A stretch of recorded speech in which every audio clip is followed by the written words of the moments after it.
Hey guys, what's up? Welcome back to Force StarCraft 2 Strategy. Today we're going to be taking a look at a Protoss strategy, and let's just jump right into things.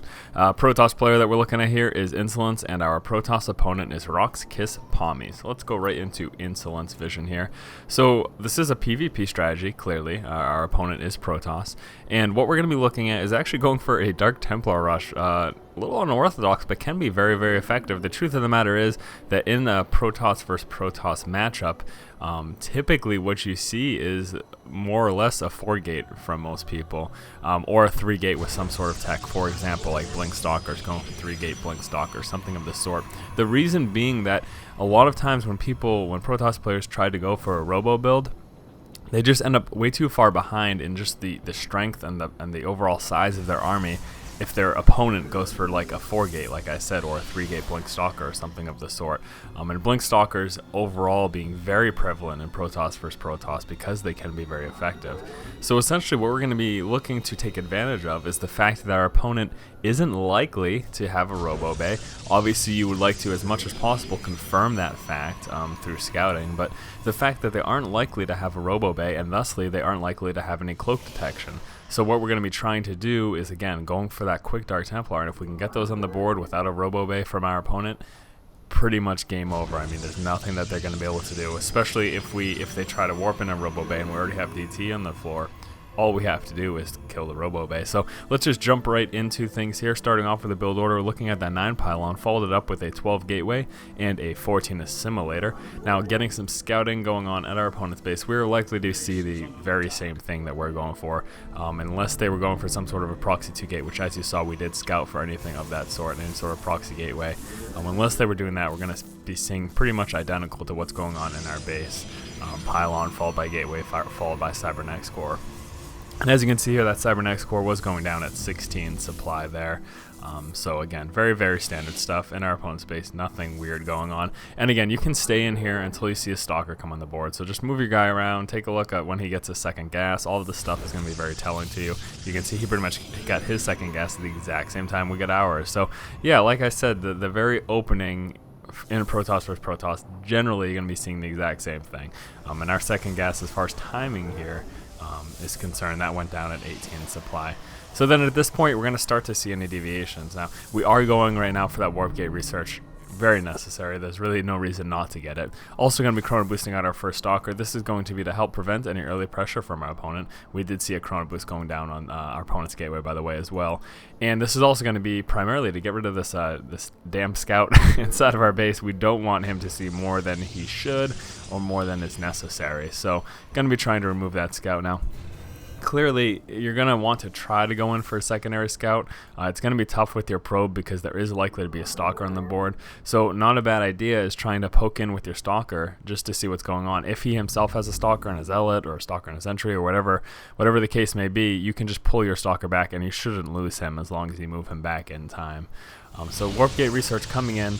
Here comes down that second gateway right now, and we are dropping that at 27 supply, and then 28 supply is when we're going to be seeing that Twilight Council come down, because obviously we do need this Twilight Council in order to get that Dark Shrine.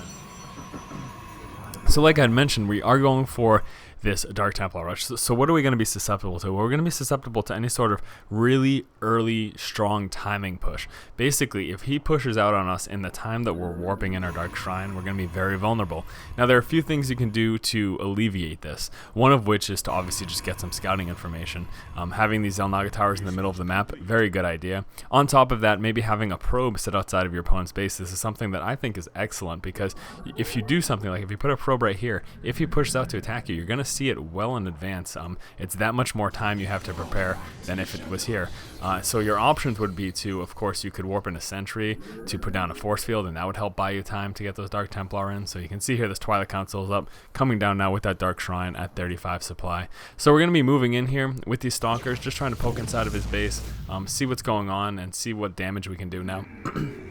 Something I am going to questioning at this very moment is why he actually left, because there were only 2 stalkers that he saw there, and if you hit the everyone view, he's just now getting in 4. At the very least, you could have gotten more of a scout of your opponent's base.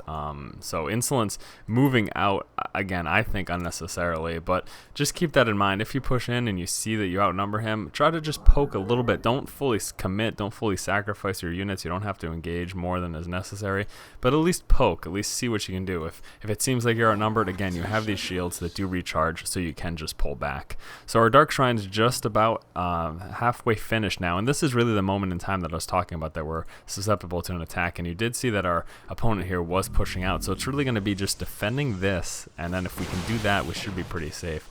He has gotten Blink Stalkers, like I said, very, very prevalent in Protoss versus Protoss. If we can just hold back, if we can hold back this attack as much as possible, we should be okay. We are even number in Stalker right here, but again, having that Blink, he's able to peel them back whenever his Stalkers get low on shield, so that's a huge advantage. So as soon as this comes in, pretty much the tide of the game has turned in our favor.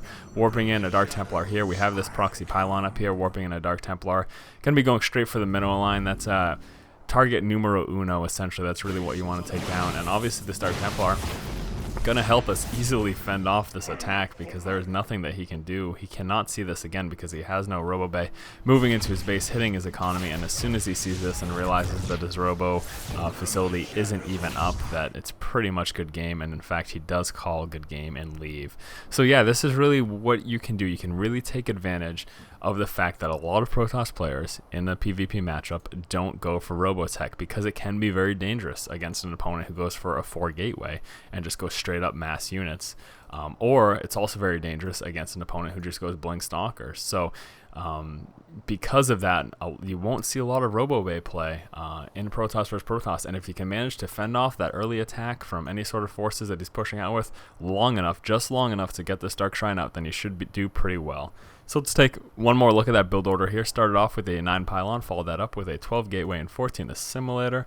Now at 16 supplies when we saw the Cybernetics Core, 18 supplies, seeing that second Assimilator, 22 supply getting that Warp Gate research as soon as the Cybernetics Core was up, 22 supply coming down with that second Gateway, at 28 supply getting that Twilight Council, 29 supply getting that third Gateway, 35 supply we saw that Dark Shrine, and then at 36 supply that fourth and final Gateway. We fended off that attack just long enough to get our Dark Templar on the board, and then that was good game. So once again, guys, this has been for StarCraft 2 Strategy. If you guys like our videos and you like what's going on here, please do go ahead and subscribe to our channel. Keep watching and keep owning, guys. We don't really see anything. You do want to grab these Zelnaga towers, but if he did push out with a strong force and we saw it at the front of our base, just warp in a sentry or two, put some force fields down. This is going to buy you the time to counterattack and then ideally take him out when he's trying to be aggressive towards you. So